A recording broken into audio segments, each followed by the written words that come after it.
You may want to ask yourself, how prepared are you for the next severe storm event? Meteorologist Ben Lang takes a look at some things you could do now to help keep you and your family safe from the storm.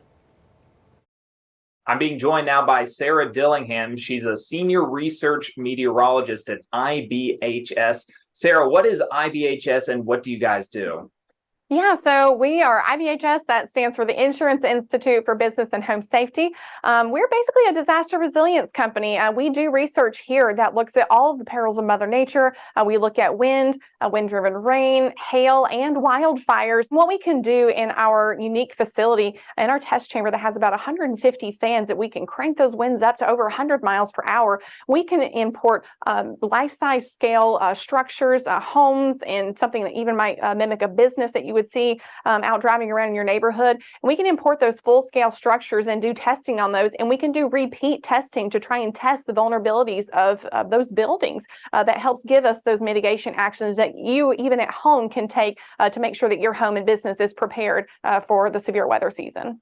And Sarah, based on some of that research you described, you guys have put together a storm safety guide. And I think part of that is wind-rated garage doors. I guess, how are those a little bit different than just your typical run-of-the-mill garage door? Most garage doors that are going to be installed on your home are not wind rated. What a wind rating means is that door has been tested to withstand the forces of the wind, those pressures that wind can exert on your garage door.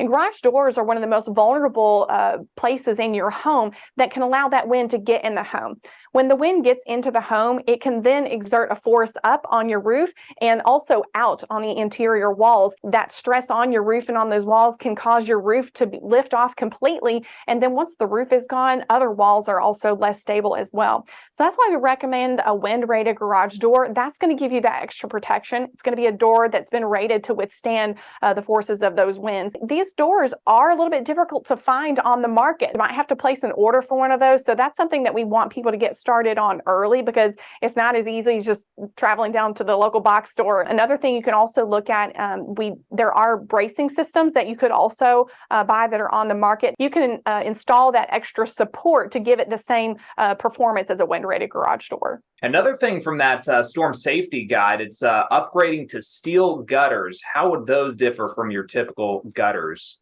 Well, your typical gutters are going to be made from vinyl and less hardy aluminum. So if you've got a hailstone, which I know Alabama is no stranger to hail and the damage that can do, those steel gutters are going to perform better than, say, a vinyl or aluminum gutter would, which are going to dent fairly easily, certainly as you get those hailstones that are upwards of 2 inches or greater. And so those steel gutters and downspouts are going to give you that extra protection, kind of help them to withstand those hail impacts better.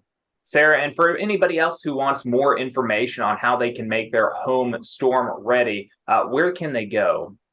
Yeah, you can head over to disastersafety.org. There you can find all of our ready guides, including the thunderstorm ready guide that we were talking about today. And you can see some of the additional steps that you can take to strengthen your home or business heading into the storm season. You can also find out other articles about some no-cost and low-cost measures that you can do around your home, either immediately before a storm or months in preparation for the storm season. All right, Sarah, that sounds good. And hopefully folks here in Central and South Alabama can take your advice and follow some of those tips. Very interesting. I think a lot of people will find those very helpful. Thanks for your time. Thank you.